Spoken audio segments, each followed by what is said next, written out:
ডিএসসিসির mayor হিসেবে BNP নেতা ইশরাক হোসেনকে শপথ না পড়ানোর নির্দেশনা চেয়ে রিট শুনানি শেষ হয়েছে। আগামীকাল আদেশ দেবেন হাইকোর্ট। এই বিষয়ে ব্রিফ করছেন আইনজীবীরা। আমরা সরাসরি যাচ্ছি সেখানে। তৃতীয় পক্ষ এসে বলবে যে আমার অধিকার আছে মামলা করার জন্য।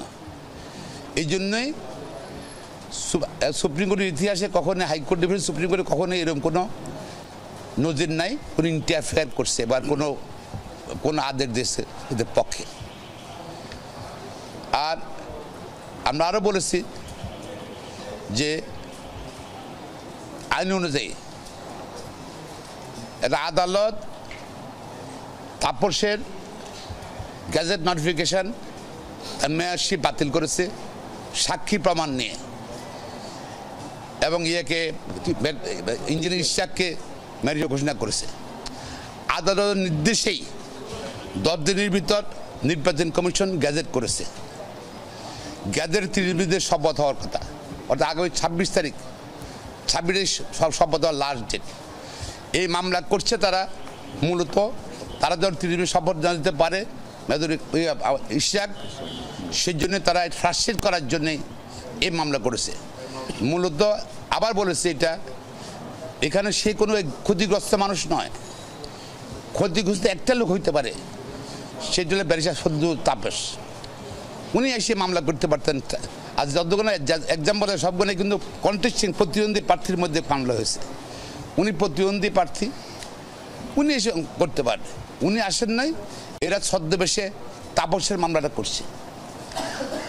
আর এখানে যেহেতু ইন্টারফারেন্স কোনো সুযোগ নাই, সোমোটোর কথা বললাম, তাই বলে সোমোটো কোর্ট যদি সোমোটো সুপ্রিম কোর্ট তো ছিল, দেশের প্রধান বিচারপতি এস.কে. সিনহাকে যে সময় ক্যান্সারের কথা বলে দেশ থেকে বিতাড়িত করলো, দেশে আসতে দিল না, থাইল্যান্ডের রাস্তায় পদত্যাগ করালো, সুপ্রিম কোর্ট থেকে নিশ্চুপ ছিল কেন? সোমোটো তো কোনো আদেশ দেননি আপনারা। বা অন্যরা অনেক ঘটনা ঘটছে 15 বছরে এই আদালতে বা বাইরে, সোমোটো কিছু করেন নাই তো আপনারা, নাথিং। সোমোটো হবে কেন? আর সোমোটো আর যেটা হলো জনস্বার্থ হলে কি জনস্বার্থ, রাস্তাঘাট বিল্ডিং পরিবেশ এগুলো নিয়ে মামলা দেখাচ্ছেন আপনি, যেগুলো করতে পারি একজন লয়ার করতে পারে, নট এ প্রাইভেট কেস যেটা কন্টেস্টিং পার্টি, সেখানে তো তৃতীয় পক্ষের কোনো অধিকার নাই। এটা যদি তারা আসছে মূলত এখানে জনগণের বিরুদ্ধে আসছে হাইকোর্টে, সুতরাং আনকনস্টিটিউশনাল ইলিগাল, তাদের বক্তব্যটা ইলিগাল, নট এন্টারটেনেবল, তাদেরই আমরা খারিজ হবে। এবং আদালত আমাদের কথা শুনে অভিভাবক শুনে আগামীকাল আবার সকালে আদেশের জন্য রেখেছেন অর্ডারটা। ব্যারিস্টার কায়সার কামাল উনি বক্তব্য উনি কি বলেছেন উনি বলো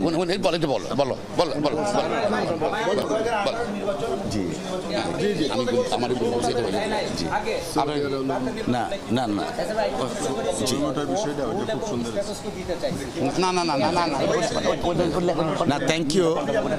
আপনি তো আমাদের learned senior counsel mister Mahbubuddin Khokon সাহেবের ব্রিফিংটা শুনলেন। তো বিষয়টা হয়েছে কি, আইনগতভাবে যারা রিটকারী আছেন তারা কেউই ল অনুযায়ী ওনারা আসতে পারেন না। আমরা আশা করছি ল উইল প্রিভেল। আর আমাদের সাবমিশন যখন আসছে কোর্টের কাছে বিভিন্ন বিষয়ে, তখন সোমোটির বিষয়টা যখন আনা হলো, আমরা তখন বলেছি যে হ্যাঁ, it is a highly political matter.